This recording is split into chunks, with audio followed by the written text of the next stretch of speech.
me start off right away by thanking the CSPC for this. This is the second year that the Federation has hosted an event here at the conference, and quite frankly, this is just an amazing opportunity to get people together from different disciplines and from different sectors to have these kinds of conversations. We really appreciate it. This looks like a great conference. We're looking forward to many in future years. I do want to start with a quick land acknowledgement before we get things started here. I really like these opportunities. For me, it's a moment to do a little bit of personal reflection. I'm going to sort of invite you to do the same. So for me, I like to contemplate in these moments just really how fortunate I am personally to get to live in this place and at this time. But I do need to recognize that the benefits that kind of brought me here originate from some policies that cause great harms to Indigenous people in this country. And for me, I need to recognize that, if I personally benefited from those policies, I also have a responsibility to try to help correct those harms that were caused. So this is an opportunity that I think is just a chance for me to remember that responsibility. And with that in mind, I would like to acknowledge and give thanks for being on traditional unceded Algonquin territory this morning.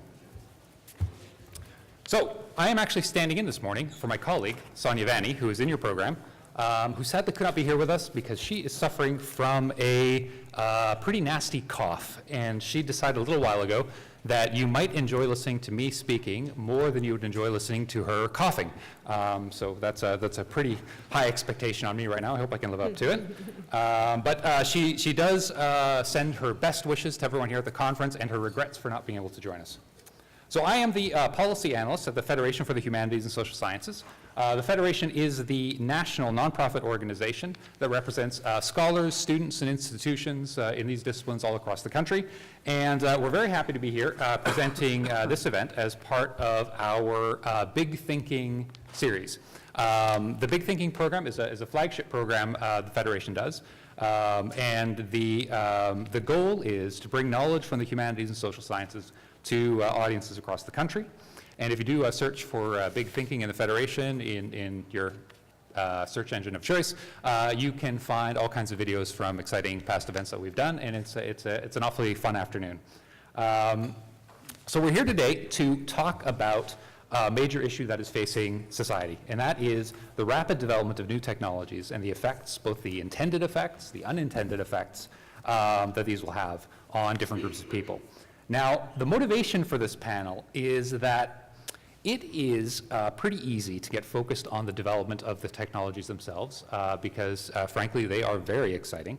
But it can be difficult sometimes to take a bit of a step back and ask ourselves, what are the implications that these technologies will have on various groups of people and sort of how they relate to each other?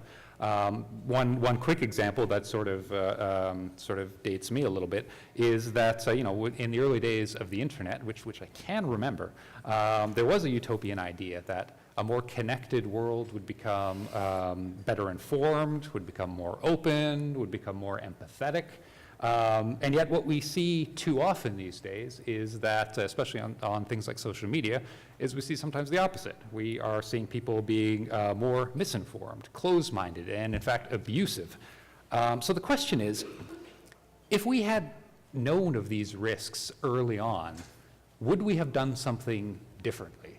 If we had known ahead of time that this is the kind of struggles we'd be dealing with, what would we have done differently than what we actually did do? And those are the kinds of questions that we hope to explore today. So these are not easy questions. The social implications, they can be incredibly broad, they can be complex, and they can affect many different aspects of life. And for that reason, we'll need multidisciplinary approaches to address them. And for that reason, I'm very happy to be joined by an incredible panel on the stage that represent a number of different sectors, a number of different disciplines, and I'm going to ask them to introduce themselves in just a moment. But first, I just want to say a little bit about how we're going to be proceeding today. We are going to be doing things a little bit differently in the panel today. And I just want to lay out a few quick instructions. I'm going to need this guy. So what we're doing here today is something that we are calling a two-way Q&A. So what that means is that you will have the chance to pose questions to the panel, as you might expect, but we're also going to be posing questions to you.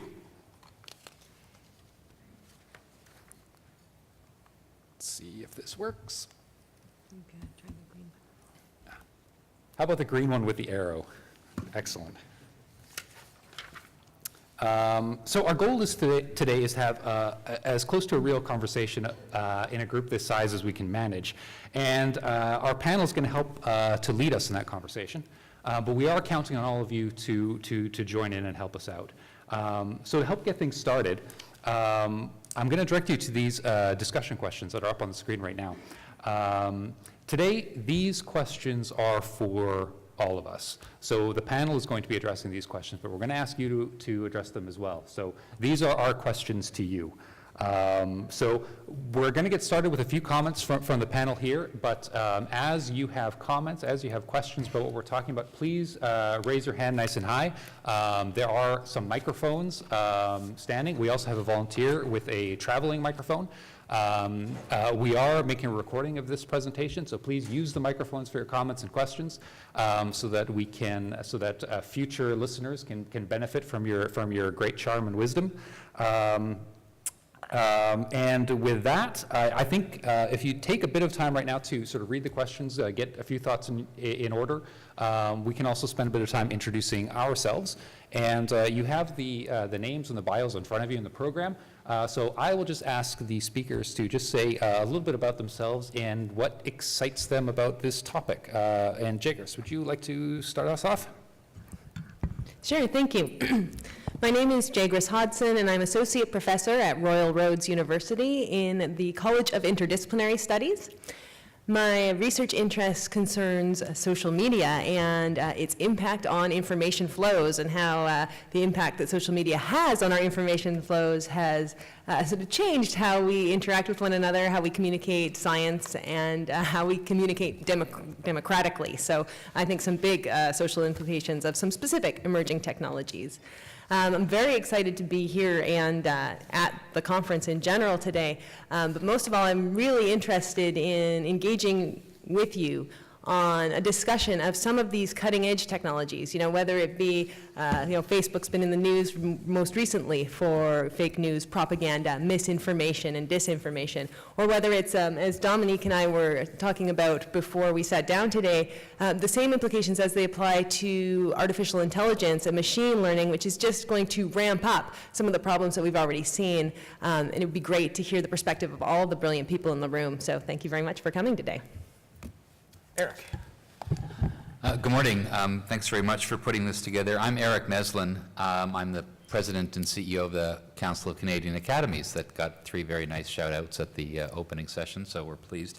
I think I'm here wearing 2 hats. One is when Peter and his group sent out the invitation, what attracted me to the panel was this idea that we're wondering if we're asking the right questions, the most important questions, because sometimes there are questions that are answerable but are not important, and sometimes there are important questions that are not answerable. And that struck me as interesting as the head of an organization whose single purpose is to answer questions that are asked of us by various sponsors, principally the federal government. So I have a kind of a professional interest in how questions get framed and asked, and whether there are better or worse questions. The other hat that I wear is my background is in philosophy, public policy, and bioethics, having spent 30 years in various places, universities, governments, and the like.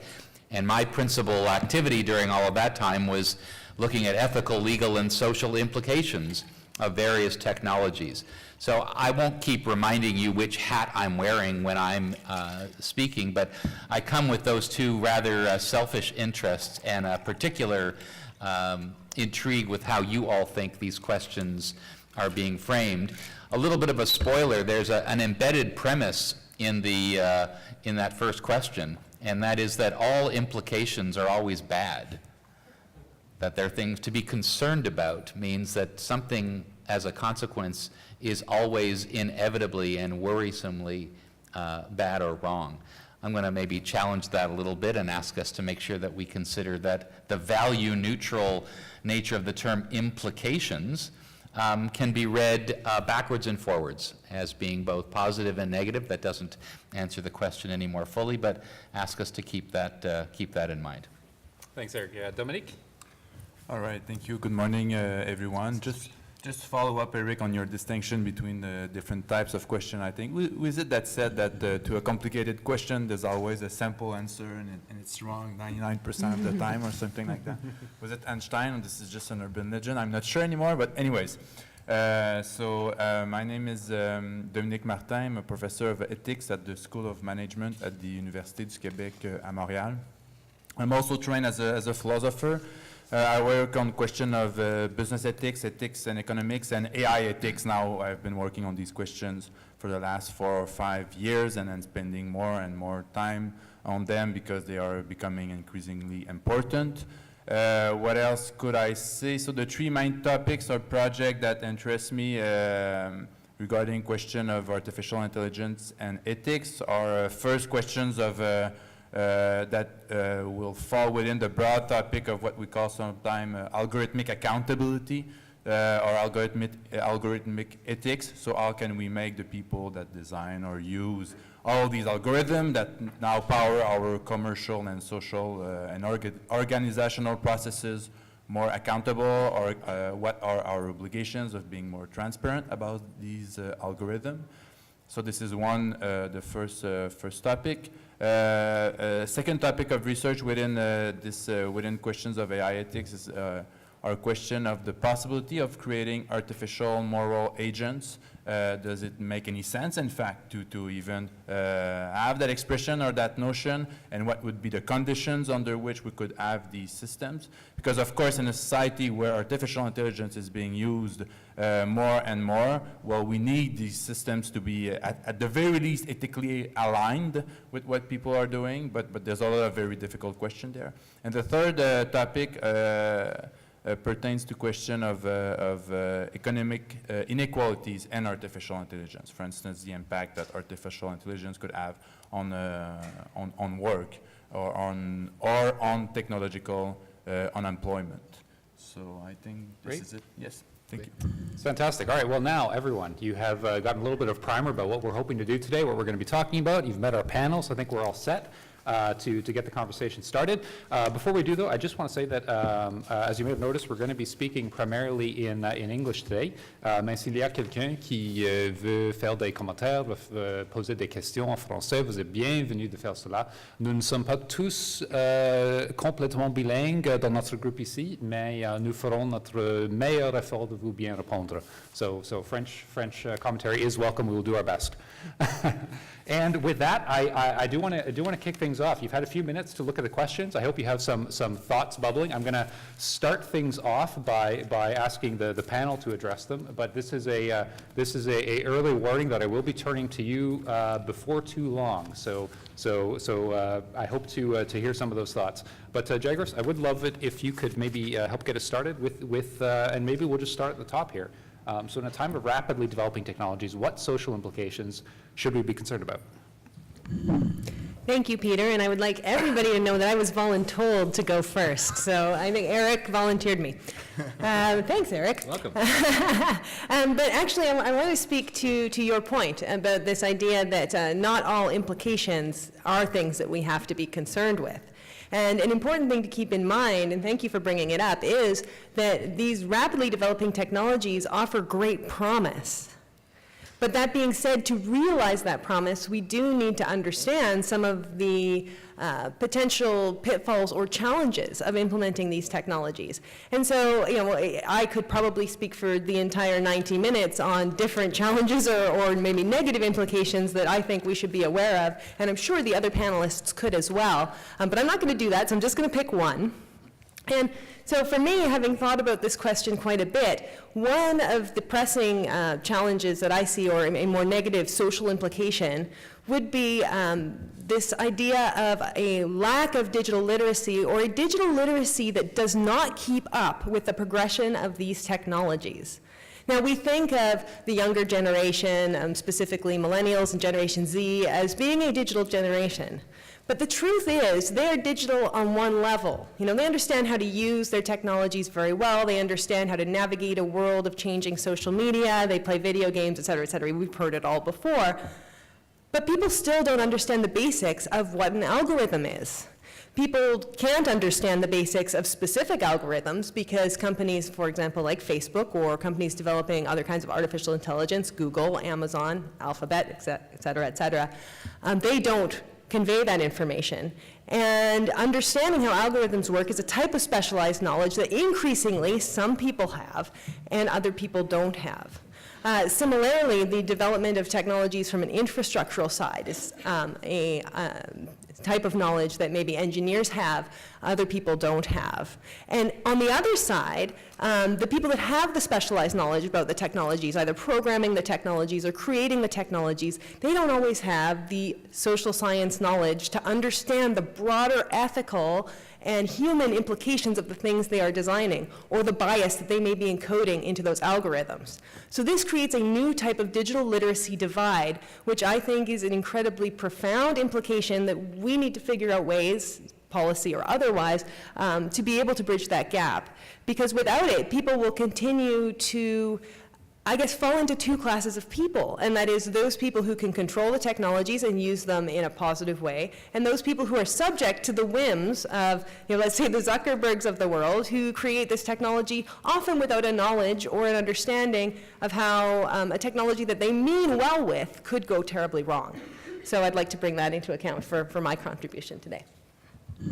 Fantastic. All right, I'm going to throw this question once more to the panel, and then I'm going to turn to our participants here. So, Dominic or Eric, any thoughts on that?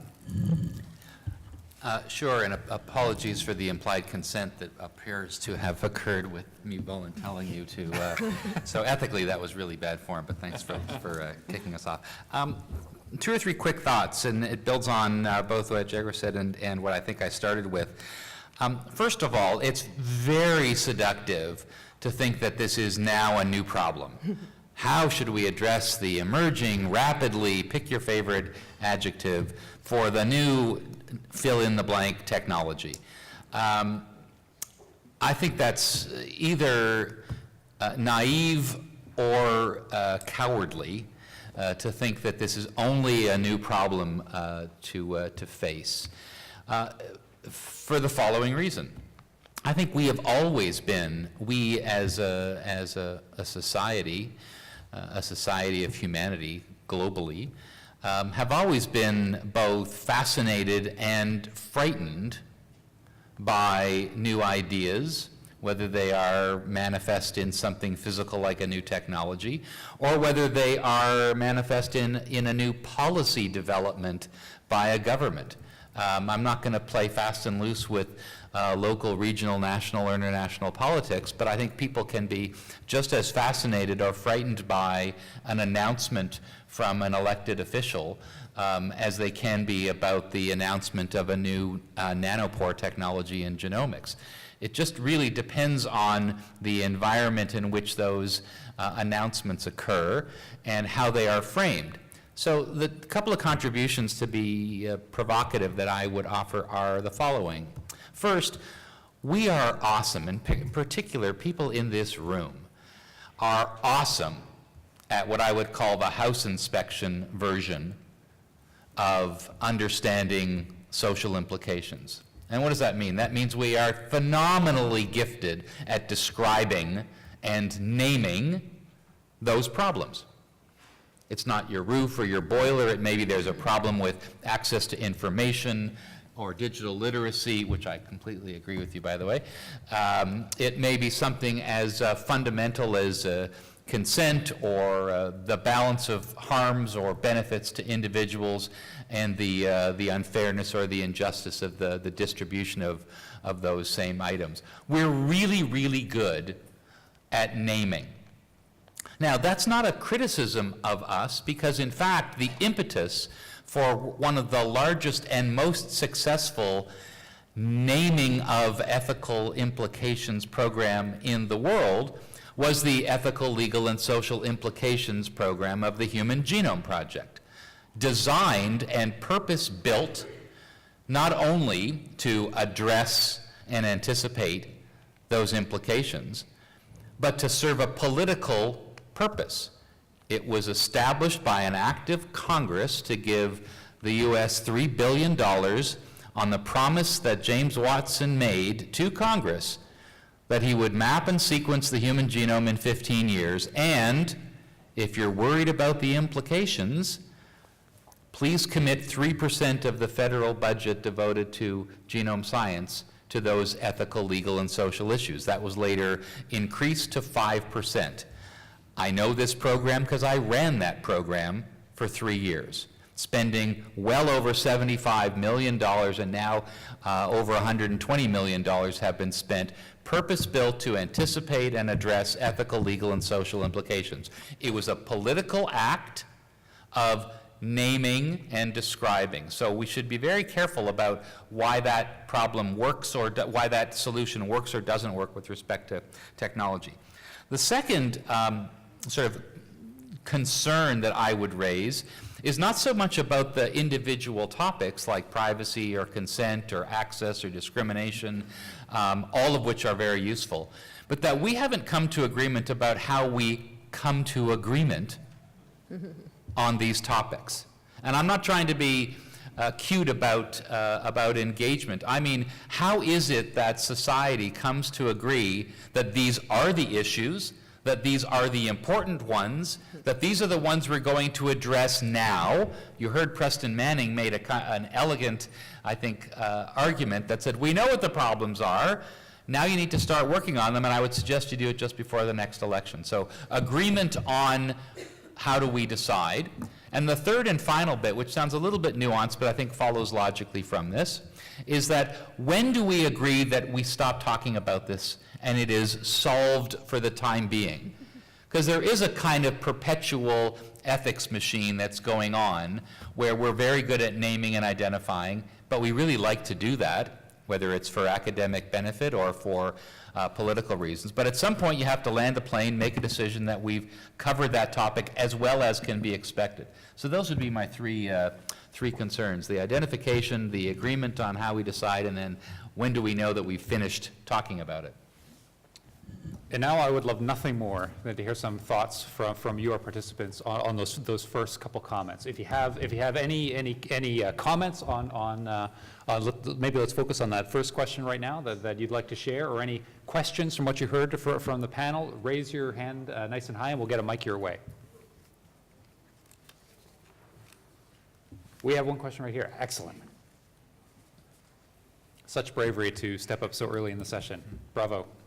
Thanks. Yeah, I want to come back a little bit to the idea of a skills gap and the digital literacy piece. And I'm not saying that's not important, but I mean, you know, you touched on the fact that throughout history, this isn't a new challenge per se, but there's something feels a little different about it in terms of like, the majority of people have never known how to fix a car or build certain things. Like most people don't know how those things work, how to build them, how to address them, but it feels different now. And I think of things like something like Sidewalk Labs, where I'm like, that feels very different, and what's going on in Toronto. So what's changed?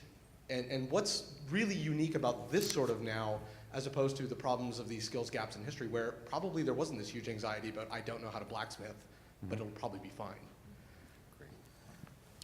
Yeah, if I can jump in here, well, I cannot speak for all technologies, but when it comes to artificial intelligence, there are a few key differences. I think one of the main one is that AI is a general purpose technology, so it can be used in many domains, in many ways to automate tasks and do it in a way that is equal to human skills, or even better in some cases. Okay, by far it's not all cases, but in some cases. So I think that makes a huge difference in terms of the impact of that technological development, and we can expect a lot of changes in the future.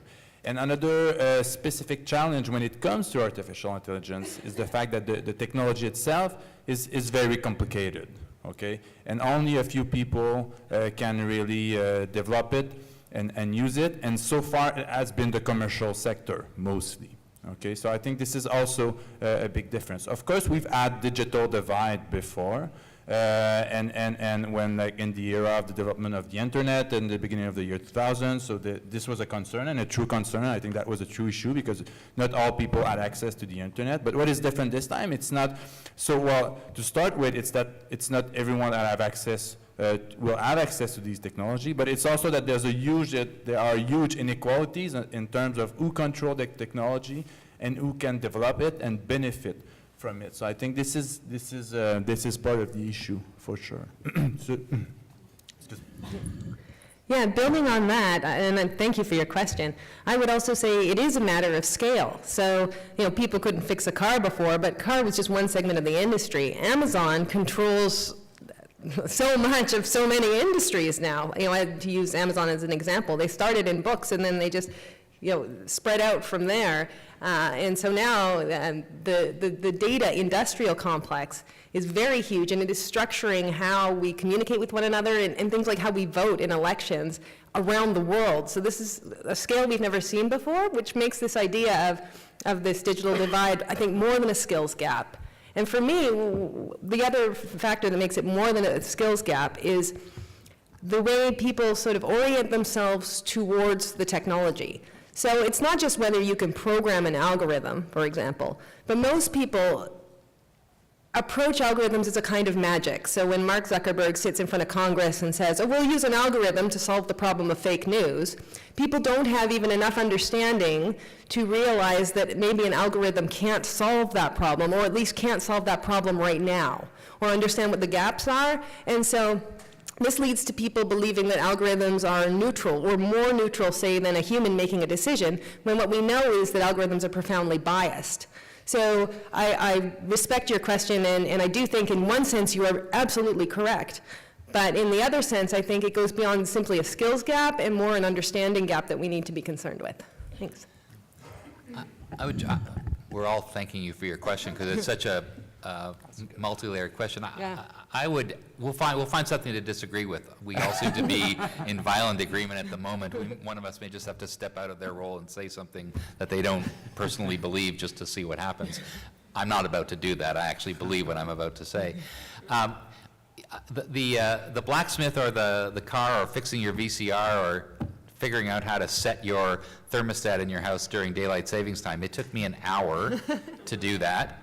And I finally had to go online and download the manual to find out which two buttons in sequence I had to push before I could make it go from 9 a.m. to 8 a.m. or whatever it might be. So a kind of interesting, dare I say it, metaphysical activity going on there.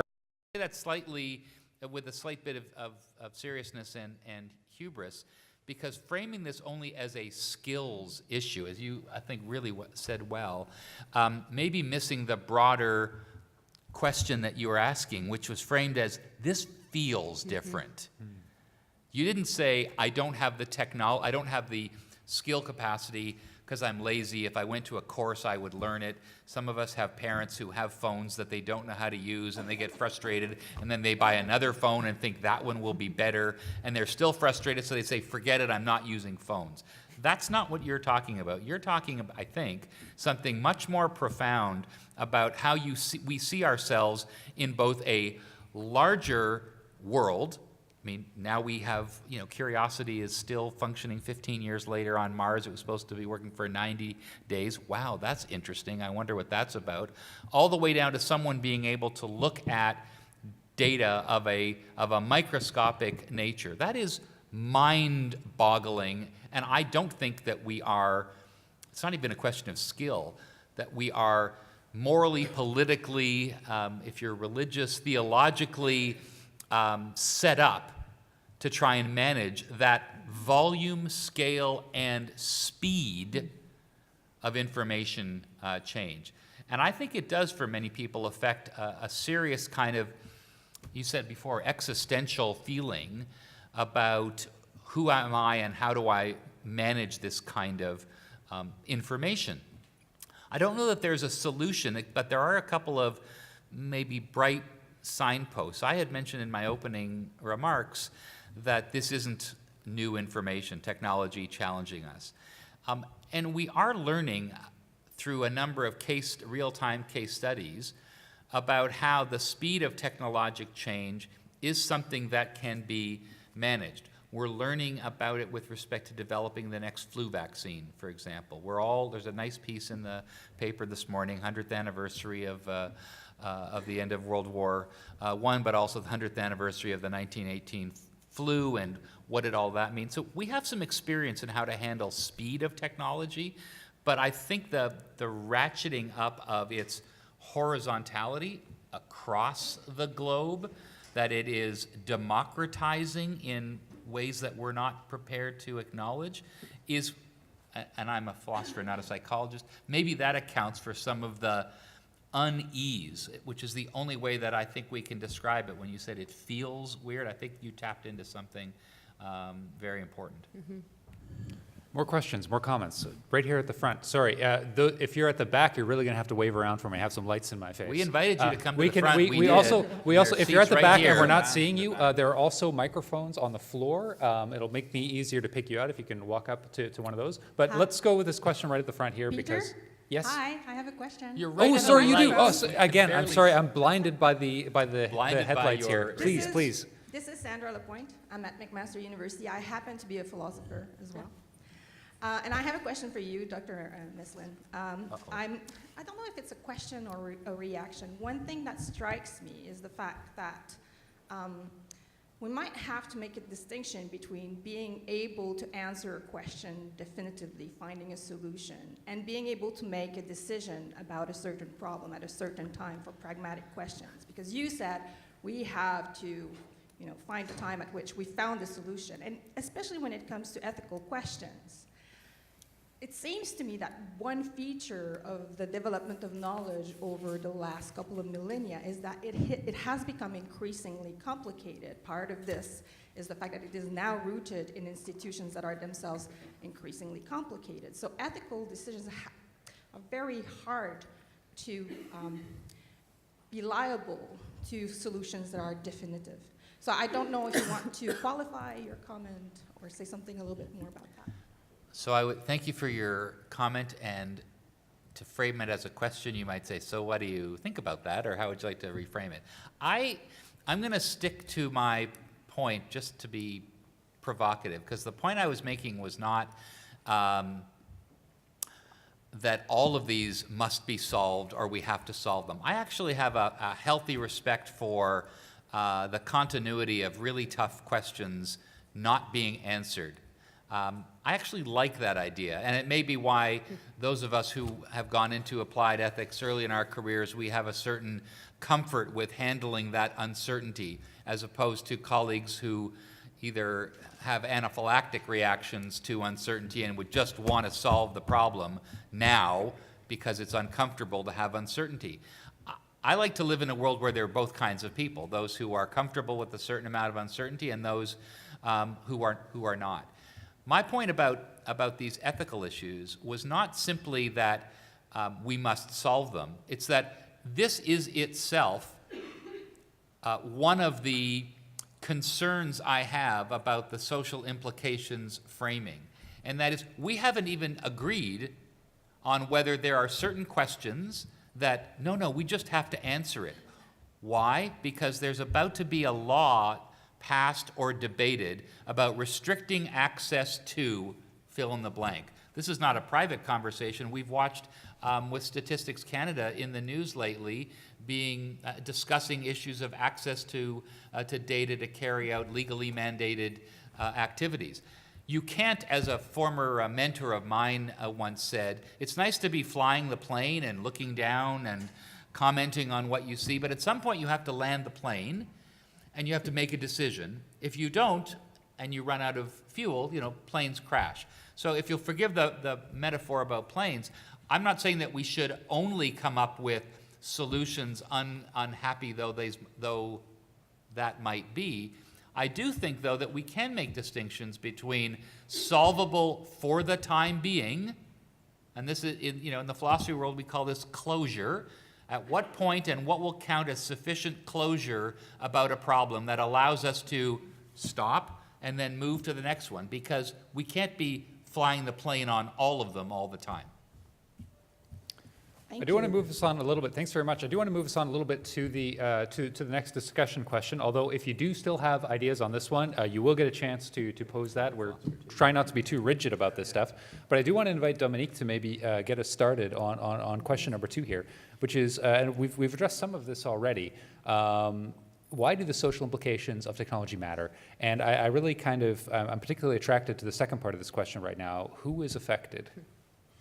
Yeah, well, you may not be surprised by the answer, but as it is often the case, the one affected will be the most vulnerable population. If we think so I work on AI ethics, so most of my examples and my thinking about the question of the impact of technology are in that area. But in that case, so the most vulnerable population are the most likely to be affected in many ways, actually, and some of them are very pernicious. So for instance, if we use algorithm to automate a task like filtering candidate for a job or for a position, okay, or we use algorithm to automate tasks in commercial organizations.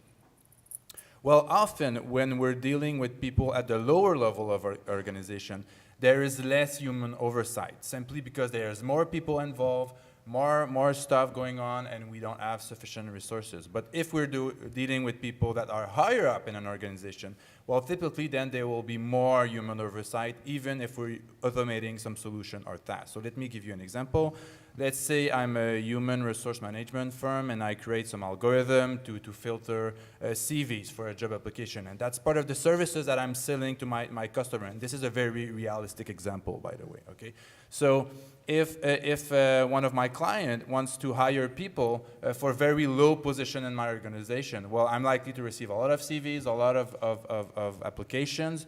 So I'm much more likely to just run all of these through the machine, to the system, to the algorithm, and take whatever comes out of it, okay? But now, if I'm also, for that same client, providing some services to hire a CEO, perhaps, or a COO, or some very high executive in the organization, it is also possible that I will use automated solution, that I will use algorithm or the techniques to filter candidates. But in that case, it's much more likely that there will be some human oversight on the job performed by the algorithm, simply to make sure that all the information we received from the system were accurate. Okay, so just in that sense, it's way more likely that people that are part of the masses or that are in lower position in society will be more affected. And then there are questions regarding digital divide or these sort of questions where, of course, people performing lower function in organization or in the economy are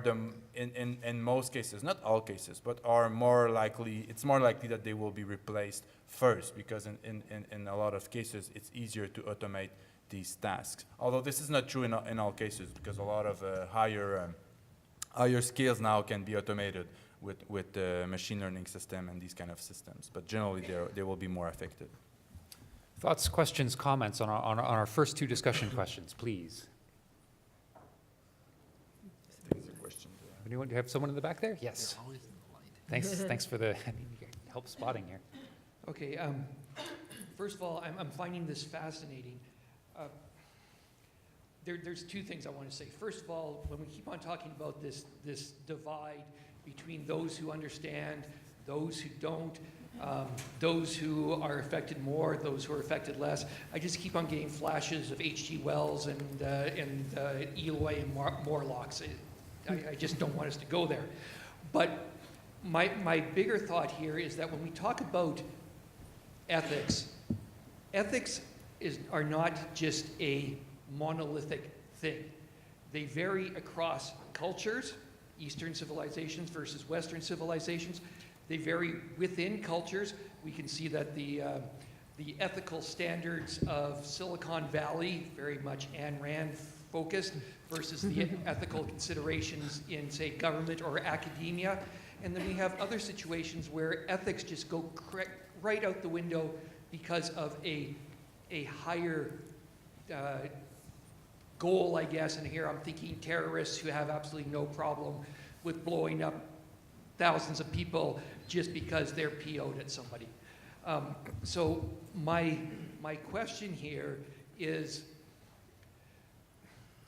how do we take into account these varying ethical standards that may affect us even though we are not immersed in that particular ethical area. So there you go, that should be an easy one. Straightforward. Yeah, thank you. Very easy question that is very easily solvable in a few sentences. No, I mean, you're touching one of a very old philosophical debate. I don't know. I think a good, I'll just say that and then I'll let the others speak, but a good example of these questions of ethical relativism, for instance, are for example, what is going on with Google right now in the Chinese market. They've been struggling with that question for a few years now. Of course, their commercial interests dictate that they should play a big role in the search engine market there, but then there are other issues, and of course, ethical conception may be different there, not to mention laws and political and commercial practices. But anyways, and so we have issues of ethical relativism among many other things. Go ahead. No, I think we can consult and have a.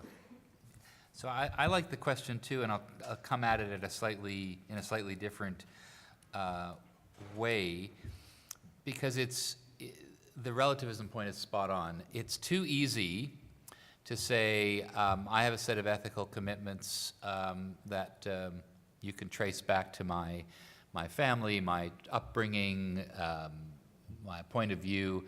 And who am I to say that yours are better or worse than mine, because you can make the same claim?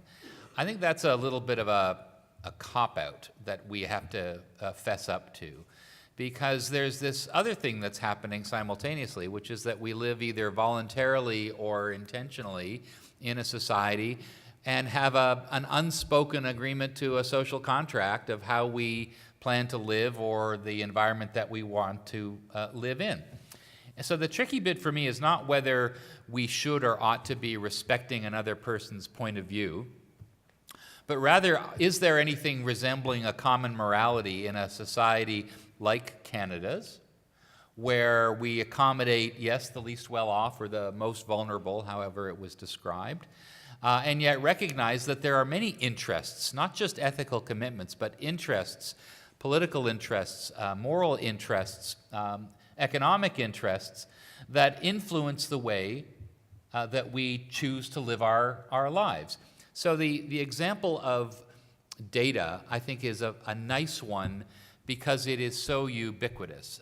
Everyone is contributing to a large big data vault that they are probably unaware of, whether it's their Fitbits or whether it's their Facebook posts and the like. And we actually haven't had a good public conversation about whether the trade-offs inherent in the benefits that flow from that data pool that we jumped into are worth the risks. The evidence, if I can use the word in quotation marks, is kind of like the voluntold thing, sorry. The evidence is people seem prepared to put up with the current balance of risk and benefit with respect to data. Prepared to. Maybe there needs to be a terrible tragedy. Many hacks of large data sets have not yet sort of turned the tide of either public or political concern. But the history of how technology gets regulated, sadly, is usually an unfortunate event that draws people's attention to something. This happened in the 1990s during the very first gene therapy trials. We were making lots of progress in this area of science, and then one young man died in a gene therapy study at the University of Pennsylvania, setting back that area of science for many years because of that single instance. So I'm combining your comment about how we reconcile different moral points of view and different ethical commitments with another set of moral commitments about the type of society that we're prepared to live in, one that takes certain risks in exchange for certain benefits, and yet knowing that all it takes is the massive hack or the death in the gene therapy trial to reverse any progress that we think we have, that we've settled on. More questions, comments on our first two discussion questions? We have something in the back. Hi there. My name is Sarah Miller. I'm with MyTax here. I kind of wanted to push this question a little bit further. Historically, when we look at dealing with marginalized populations and inequality, it's really kind of lay on the public sector as well as civil society has kind of picked up the slack, particularly where we see the private sector really driving innovation. So I'm curious about your thoughts about where, if we're looking at this morality question, if we're looking at, increasing access for these vulnerable populations, where do you see that landing in the existing plane of institutions and that really that public-private sector? Because, it's easy to look at where we want more regulations, but then you look at China and you have the public, ruling party entirely in control of information. So I'm curious to see what you guys think, and are you thinking about, public service here and the role of government with regulations? Oh, I like this one. So who is responsible? Where does this happen? If I can summarize. That's a very big question. So I don't think there's one right answer, because what you've basically asked is a systemic question, because what you're asking about is our systemic problems. So how do we encourage innovation and development? How do we ensure that all voices are represented and represented equally? How do we ensure that different ethical points of view are considered? And so that sort of thing happens at many different levels. So it happens at the level of individuals standing up and making different choices for their privacy because they've decided, no, I'm not going to do business with Facebook anymore, when and where they can, and granted, not everybody is able to make that choice. It happens at the level of organization. So maybe we have new entrepreneurs or support for new entrepreneurs who are coming up with alternatives to these technologies that maybe take privacy into account in their design or don't try to connect everybody willy-nilly just based on the highest market share. It happens at the level of policy. It happens there too, right? So maybe it is policies saying, okay, Facebook or Google, if you're going to do business in this country, then these are the rules you must abide by that we've decided as a society are right for us, like with the General Data Regulation Protection Program in the EU right now. I mean, that's not everything, but it's a start. So I guess what I think is that the answer to your question is yes, and it's an ecological model. So we do have to have room for policies that are decided upon at the level of society, as Eric was saying, for various reasons. But that's only a piece of the puzzle and shouldn't be the whole puzzle, because too much regulation can also go, send us in the opposite direction.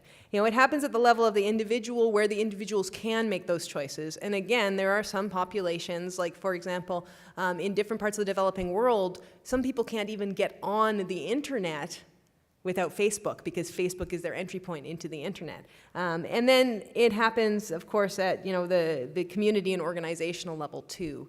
So ideally, we would have these conversations amongst ourselves, but we'd also be having these conversations with organizations and towards our government policymakers in order to have initiatives at the right level for the right job.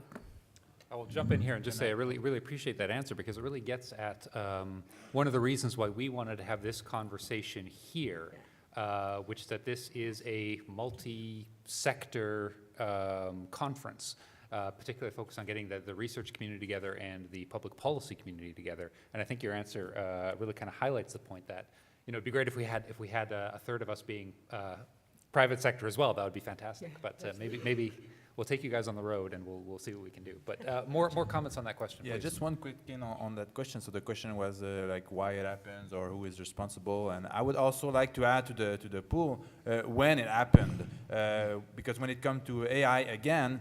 It should not be forgotten that all this happened extremely rapidly. Okay, we're talking a technology that is just having incredible results now, an incredible commercial application, and there will be other application in the health sector, for instance, or applications in science, hopefully very soon, but so far most of the applications have been commercial. But anyways, a technology that have incredible applications, but was basically non-existent 5, 6, or 7 years ago. Well, it was existent, but it was not doing what it is doing now for all sorts of reasons that we may get into at a later point in the discussion. But so it really happened extremely rapidly. So I think we shouldn't be too hard on ourselves in the sense that this huge thing just happened. And so far, I mean, most of the people I speak with are very concerned. I mean, and they are very aware that this is an issue, and we should think about like the broad social implication. And most people are aware, and governments are aware, and governments are putting money, and people are putting money. So at that, I'm not saying we're doing everything that is right. Far from that, and there's a lot of work to do still. But at least at the level of being aware that this is an issue and that we should deal with it, I think we're doing pretty good so far. Yeah. Other comments, other questions, please? Oh, we have, you know what, I'm gonna, this person at the front has been waiting to ask something for a while, so I wanna come way back, way in the front here. Run with Do you wanna, could you raise your hand up again high so our microphone person can, our microphone can find you? Or you can come up here. Yeah. We have extra. Meet her halfway. Thank you. Oh, it's such a big room. Short question, but I think it's a big one. It's the implication of the rapid development of technology on training, and on training as a large field, but also at every level of schools, universities. Because previously, research was closer to training, at least at university. I mean, it was developed in the context of universities, laboratories, and so on. It's less and less the case. And, well, how can we face that these rapid changes in the development or the adaptation of schools and training? Before we get to that question, maybe if we could get the microphone to the person at the back who also raised their hand, and we can do that traveling while we're answering the question. That's maybe a good way to do it.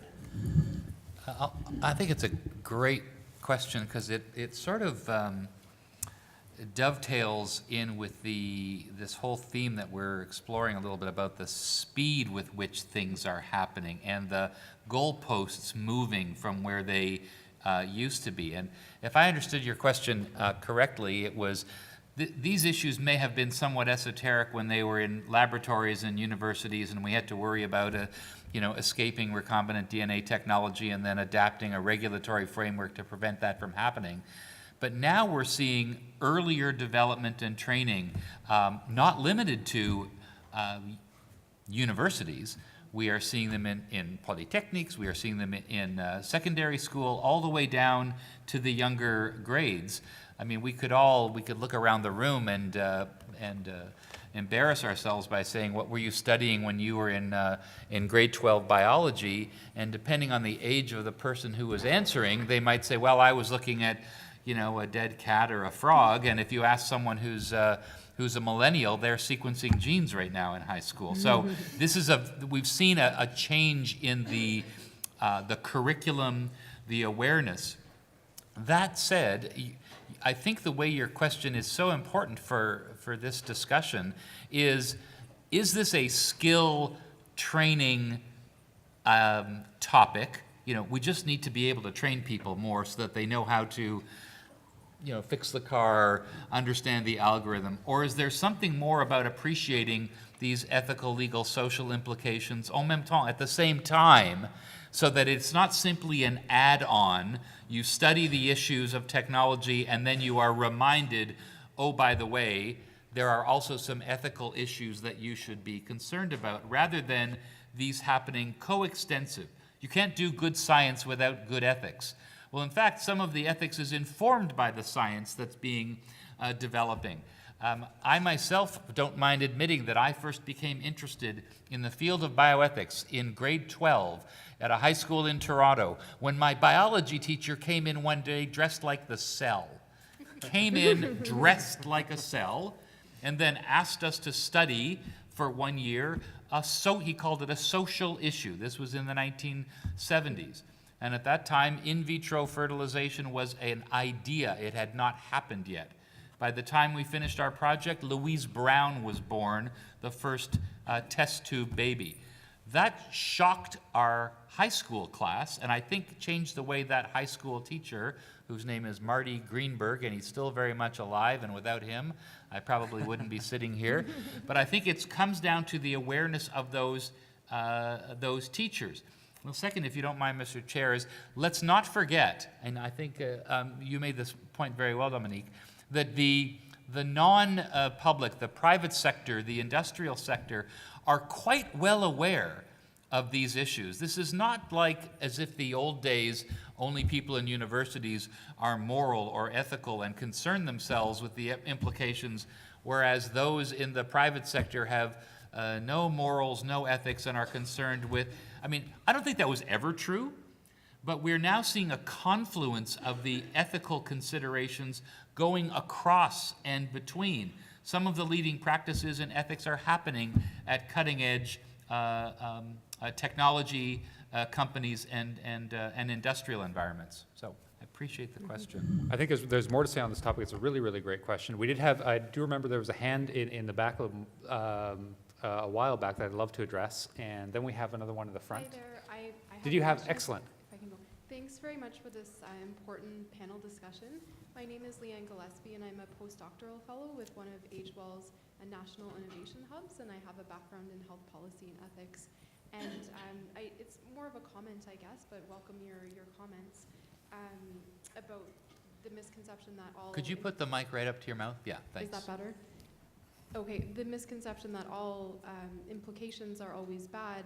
And I think similarly, sometimes, you know, ethics, there's a very narrow understanding that it's often understood as sanctioning misconduct. And I think, you know, maybe if we could talk about it in terms of being more about understanding reasons and values and choices, maybe we could make progress in that way as well. So, thank you. That's great. Before we get to that one, we had a comment here down at the front. Gentleman here, could you raise your hand? If we get a microphone that way, and then we'll address this question. I think there's also much more to be said on the great skills and training question too. So if you had anything else to say on that, feel free to address that one as well. Well, I can say one quick thing about the skills. One thing that we should, like in terms of what should we, maybe I'm anticipating on questions we'll have later, but time is passing by anyway. So, but in terms of what we could do better or what we could do, so the rate of penetration of AI technologies in the commercial sector has been really good, as I said many times already, but it's fairly low in the scientific sector. So scientists are nowhere using AI to do research, I mean, as much as people in the business sector are using the technology and trying to develop the technology in new ways. So this being a scientific policy conference, this is a good occasion to think about this and think of the best ways to make the technology accessible to our scientists to perform science. There is another digital divide there, actually, because we're not using the technology. Using AI and machine learning and deep neural networks to do science raises a certain number of issues. Among them, we have issues of explainability and issues of complexity because it's very difficult. In fact, most of the time we simply don't understand why the network is doing what it's doing. So why the AI system is doing what it's doing. It's beyond human comprehension.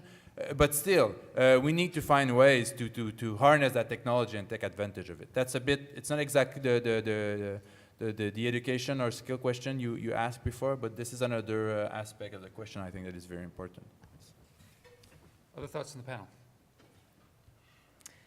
I'd like to come out of left field a little bit and address sort of sideways the ethics comment, because I think you're absolutely right. We have to take into account different value systems and sort of have a conversation about what those are and what we, in different societies or different groups of people value about the different value systems.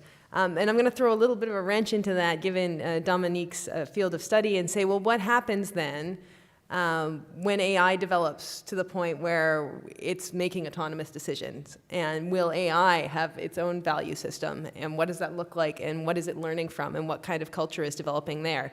We know that Facebook had a little experiment where it had AIs that started talking to one another and developing their own language.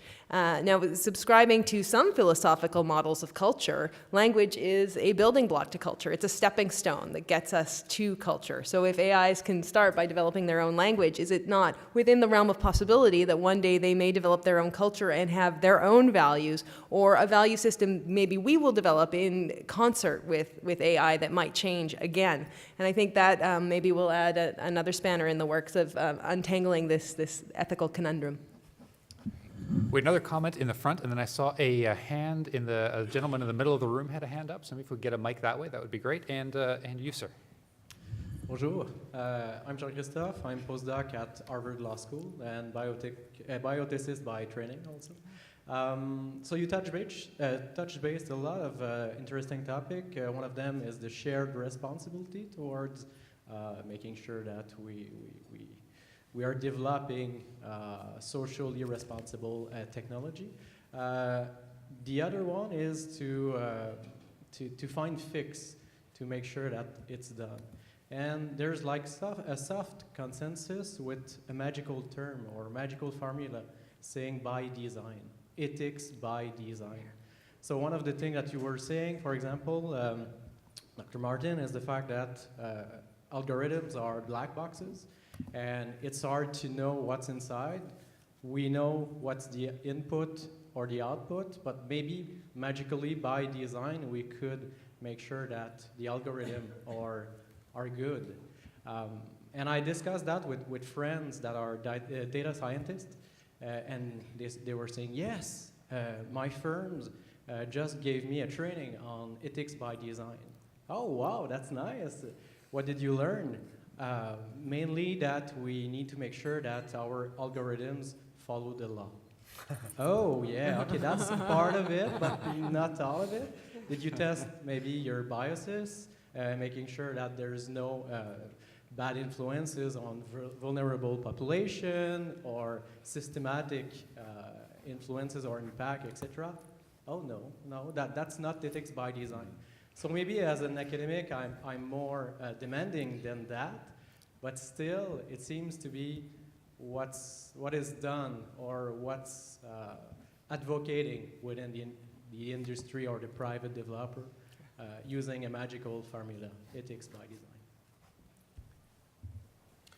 Yes, just a small clarification to start with. So some people disagree with the fact that like neural networks, for instance, are black boxes, and that's very much open to debate, and I don't think we should spend a lot of time on that question necessarily, but they disagree with it because, in fact, we have perfect information on what goes on within a neural network. We know every single thing that goes on to the very last detail.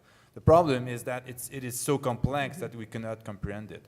Of course, there is a black box dimension in some cases when a private firm is using an algorithm and they're not being transparent about it, and then we don't know exactly how it works. But there's a lot of cases where the black box-ish, if I can use that expression, dimension, comes from the fact that the complexity is very high, but not the fact that we don't have the information.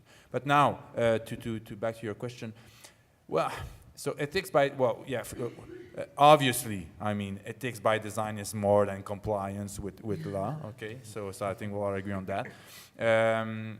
But ethics by design, I think, is one dimension of having ethically aligned system or ethical system or ethical, artificial ethical agents. But it's not the only dimension because there's so much you can do with the design of the system. You also need to make sure that the data that you're feeding to the system is good and is not biased and you're not stuck into some feedback loops when you throw garbage in and you have more garbage out and the garbage out just goes back in, and okay, so that's not only a question of design. You need to make sure that the people operating the system are also using it in the good ways and are properly trained and are not biased themselves, because there's, even if we're trying to automate things and tasks, there are still a lot of humans in the loop that come with their own biases and values, and okay. You need to make sure governments are also, I don't know, putting in place a proper regulation. You need to make sure that, anyway, so there are other, so of course, it's one of the dimensions, but I don't think we can solve the whole issue just by focusing on question of designs. But for sure, they should be at the center of our preoccupation. We have another comments in the middle of the room here, but I also want to just emphasize, as we're getting towards sort of past the halfway point in our time, we'll just open up to all these questions here, including the bottom two, which kind of are focused on sort of what are the challenges to actually addressing this stuff, and you know, what can we do better, what maybe has worked. So we'll open up those questions up as well. But let's hear this comment here first. Hello, thank you. I'm Gordon McBain. Wasn't until recently the president of the International Council for Science, and I've worked a lot internationally, also in developing countries. And one of the things that seems to me is a challenge is not only addressing these issues as we talk about here, technology in the Canadian or North American context, but how do they affect, for example, in developing countries in Africa or other parts of the world where a technology may be misused in ways that we couldn't imagine, or even, anyway, but you can imagine these kind of issues. And I guess I'm just saying is that one of the things we probably need to do in terms of addressing the challenges better is to work with international scientific organizations that actually involve scientists and stakeholders, people from around the world, in a way that we better understand these implications and work with them. So I'd welcome your comments, and we can see how we can follow on with this one.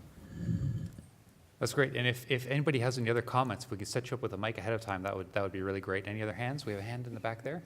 Let's get a microphone that way and address this question, please. I'll take a crack. Thanks, Gordon, for the question. I think in a way it ties a couple of the past comments into a neat little pearl necklace, because I'm still thinking about your question about training and skills. It's really drilling into my head. How do we convey, teach, model, mentor, reflect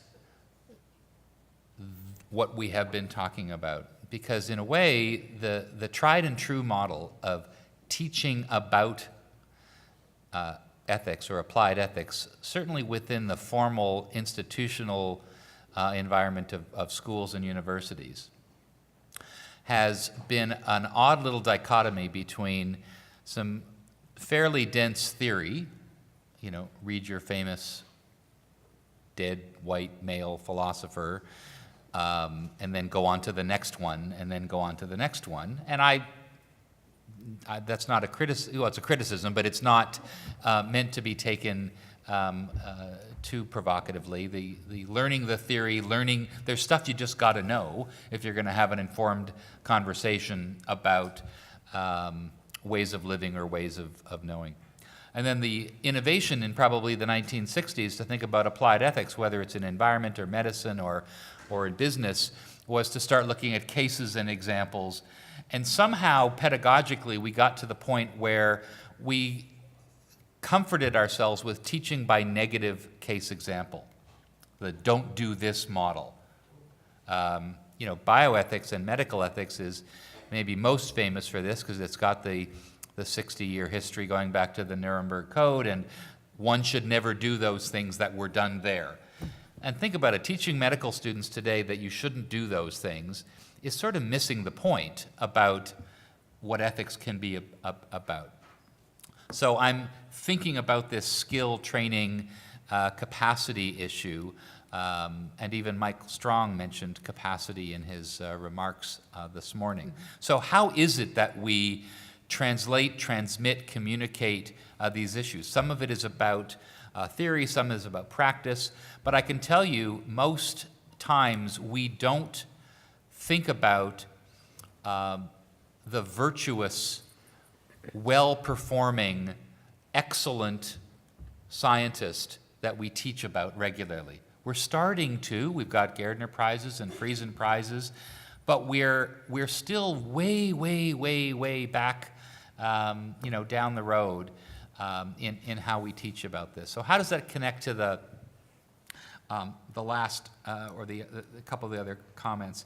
We also teach not only by negative example, but the solution is either we just have to give you more information and you will know, that kind of deficit model, which kind of sucks in ethics generally, that if only you knew what I know, then we'd be fine. And whoever the I is, the expert who can then convey.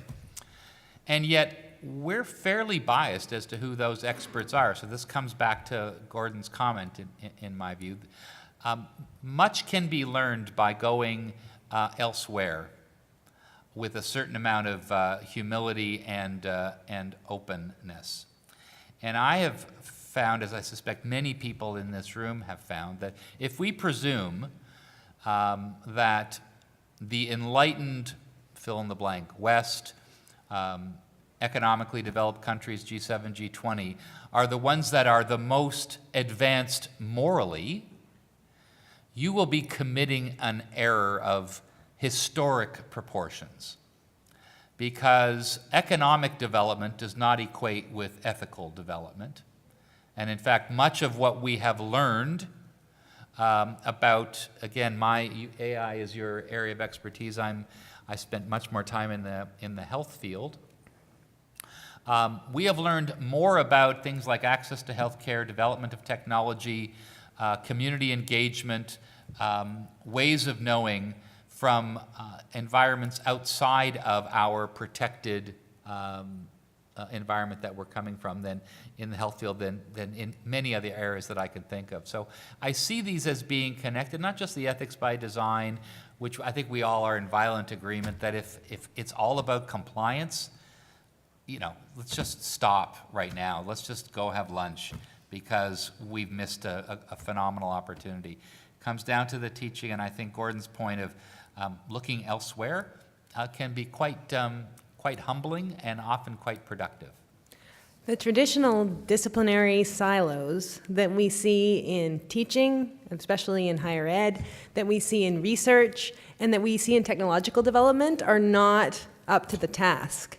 And I think that extends to the silos that we have between, you know, researchers and research collaborations or technology collaborations or business collaborations within North America and Europe and beyond.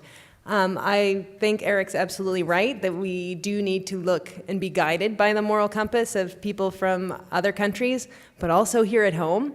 I think Indigenous ways of knowing probably have a lot to teach us that will help us move forward here. So looking outside of our usual spheres, interdisciplinary, transdisciplinary, and transcultural and intercultural ways are going to be very important. I think we had a comment towards the back of the room on my right. If you had a comment there, let's hear that, please. Hi. My name's Hannah Gorham-Smith, and I'm a current student at University of Ottawa. And I guess I have sort of 2 points or questions to ask. So, like, I think that data has this tremendous ability to teach us things about everything. But I think there's a lot of also, I think what we've learned with the whole Facebook thing is that, you know, like, if it's free, then we're the product. So, I mean, and I think there's some things that happen even at university that we're not even necessarily aware of. So, like, what I notice is more and more in my classes, I have to agree to these agreements just in order to participate in the class. And so then it becomes like, you were speaking about it being a choice, and I think it becomes less and less of a choice because in order to participate in our jobs, in our classes, you have to agree, there's no like, oh no, I don't want to give them my data. So I think that becomes a slippery slope, and how do we sort of like have the advantages but also still let it be a choice to people? And then speaking to the question of training, and I think there's also another point I wanted to make was that, like, I think there's an increasing disconnect between like sort of training at the lower levels of like schools and stuff are starting to really integrate technology, and I think there's some really great benefits to that, but I think there becomes an increasing disconnect between the sort of traditional learning style, which is often evident at universities, and how do we address that? Like, how do we address that challenge? Like, what changes do you think that they are important to make in in addressing that challenge? Wow. Great question. I'll be quick because I know we're running out of time and I'd like my other panelists to have some time to speak too. And I would say that to your first question, as somebody who works teaching students such as yourself, we're still wrestling with that. We want to give you, and I think this speaks to your second question too, the skills that you need to succeed, as you say. But sometimes that involves us asking you to do things like sign up for Facebook or to use other technologies that now you're signing your data away. So I think we need to continue to have this conversation, and we need to have it with you, with students and across different faculties. Now, to get to your second question, I'm just going to be super quick, and I'm going to say, again, a call for interdisciplinary learning, bringing people together in project-based teams to approach problems in a different way is going to become, I think, a much bigger part of university education. So maybe not while you're still a student at university, but by the time you're sitting up here where we are, you might see those changes. We've already seen it, as you mentioned, in the public school system, and I think we're going to increasingly see it at the higher education level, because we're going to need to move away from this lecture style teaching that we've been doing since the beginning of time. Great question, and permit me a sort of a shameless self-promotion for the organization that I work for, the CCA. This topic of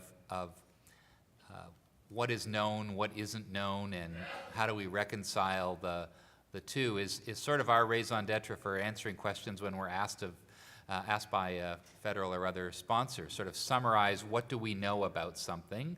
Don't make recommendations, don't tell the government what to do, but what do we know and what don't we know? And that's a pretty interesting epistemic challenge right there. But it turns out that the various ways of knowing also has been ossified within our sort of normal structure, how we convey information to students and how we make policy decisions. So the shameless self-promotion is that the CCA is quite aware of this issue. We've tried in a number of our recent assessments to be not only mindful of, but to include Indigenous ways of knowing, either by panel representation or in the actual content of the assessment itself, which turns out to be fascinating for those who would read such a report. You can't just, the answer to the question isn't 7 for every CCA assessment. Sometimes it's, this is what we know about this topic, this is what we don't know. And I think that relates not just to who is in the room and what do they know and how do they know it, but how is that conveyed upwards? Your generation, wherever you're sitting, I think you just sat down, you're going to be leading the country soon. The older amongst us are going to step aside pretty soon. It may be overdue. And you're being raised in this environment, the one that you were just talking about, Jaigris, that is data-rich, interdisciplinary, unsiloed, and probably impatient, because the generation or two before you has been slow to the mark, has been, as we said at the very beginning, good at describing the problems, but occasionally a little more, shall we say, cautious in trying to solve them. The one topic that hasn't come up, not that I'm either surprised or unsurprised today, is climate change. We've talked about a number of technologies. AI is a fabulous one. There have been some discussion of genomic technologies, synthetic biology, CRISPR, and the like. There's a big, long list. But climate is not a technology.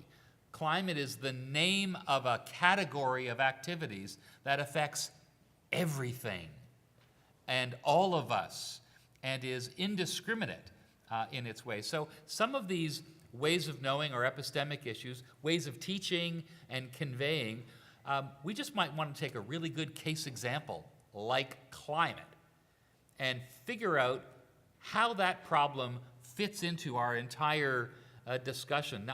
I'm not an expert in it, but I can tell you that it is a major priority of our federal and provincial governments and territories.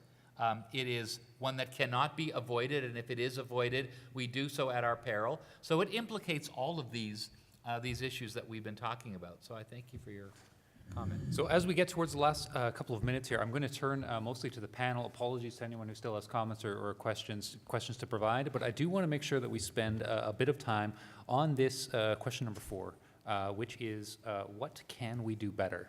Thoughts from the panel?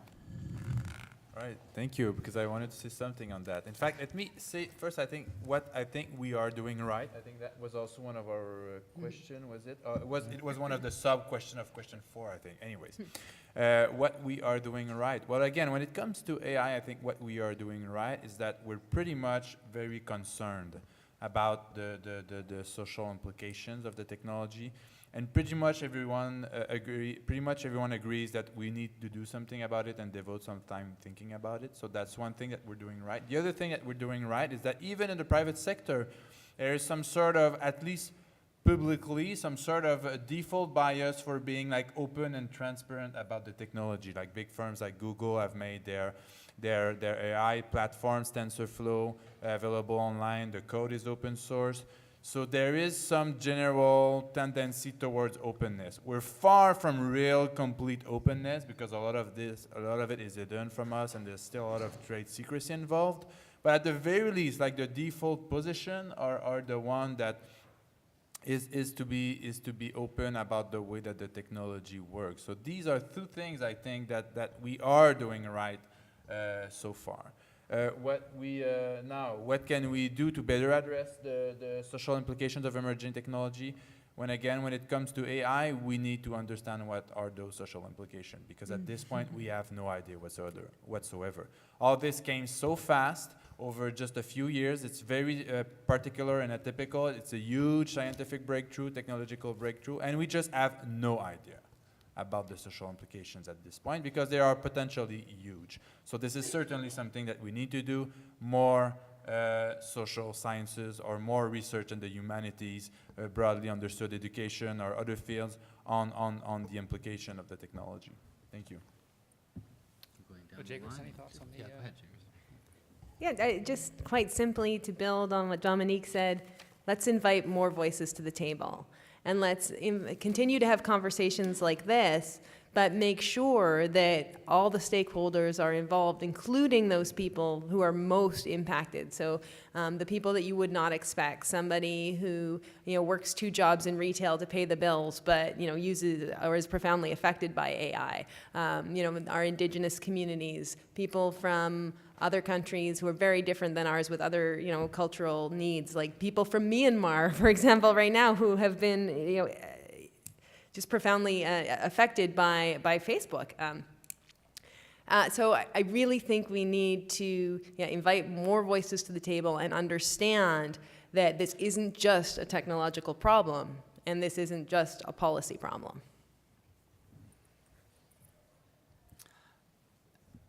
This has been one of the most interesting panels. I want to thank the convener, partly because, slightly a shout out to you guys, by putting social sciences and humanities sort of on the agenda, not as a cute or charming addition. Look at that, we've got an ethicist on our panel, or wouldn't that be nice if we could also look at some of the ethical, legal, and social issues after we've already decided about this awesome technology.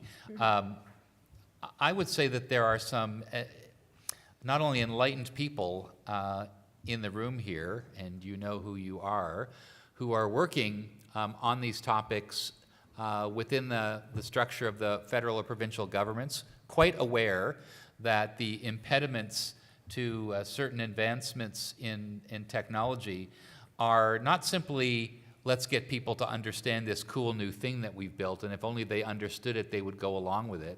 But now recognizing that, as I had said earlier, ethics and science are friends. They're not enemies. They're not one fighting against the other.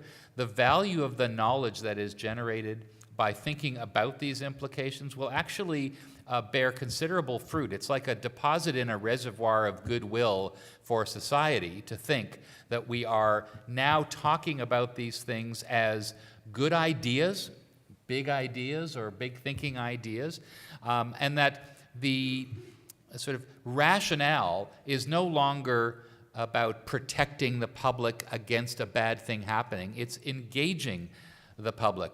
You would be surprised at how many people mistakenly believe that there is an interest in having more access to data, and who think that privacy, while important, may not be the most important value. I'm not arguing that myself, but I worry that we mistakenly attribute views, attitudes, ideas to entire swaths of a population without asking them. Asking them. A lot of progress occurs by that kind of engagement.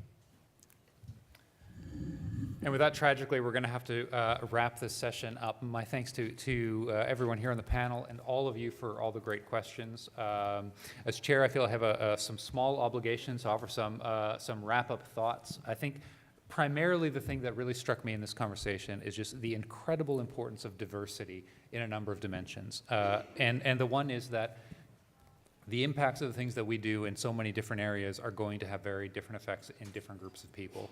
And I mean, I think if you feel that you're comfortable and you know what all your impacts are, maybe you need to spend some extra time on it. And the questions are so big that you may not be able to do it by yourself. And you need that other level of diversity, which is the diversity from disciplines, a different kind of thinker, a different kind of expert to help navigate, even just to highlight the problems and then possibly also solve them. Because these things matter. I mean, they are social implications, and social implications, they shape lives. So these things do matter. I think the other thing that really struck me that I hadn't thought about before is that these problems are vital. They're important. They should not be a footnote in the work that we're doing in these areas. They should be primary concerns for us, and also that they are difficult and they're going to take time. And I think that's a bit of an eye-opening realization for me. It's that, and maybe we all need to be prepared for that these questions, we're not going to solve these quickly. We're not going to solve them by ourselves. So I think there is a nice challenge, if I can put it that way, from both the panel and from the comments that we've heard, that, yeah, we're going to have to buckle down and really dig into these problems. But man, what a rewarding job that will be.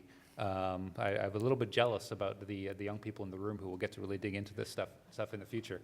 But that's your burden to bear. I think our hosts wanted to say a few words of thanks before we close. Yeah, I just wanted to say that this has been an incredibly interesting panel. I want to thank all of the panelists on behalf of the CSBC. As a gift to the panelists, the CSBC has made a donation to the Engineering Foundation's Adopt a Class program at the Canadian Science and Technology Museum, which provides underprivileged students in Ottawa the chance to enjoy hands-on science at the museum. Finally, please don't forget to fill out the evaluation survey you've been provided online to help CSBC with planning it next year. And I hope you've all really enjoyed this panel as much as I have. If you'll join me once again in thanking our panelists for all this incredible panel. Thank you, Peter. Thank you, Peter, for organizing the panel too.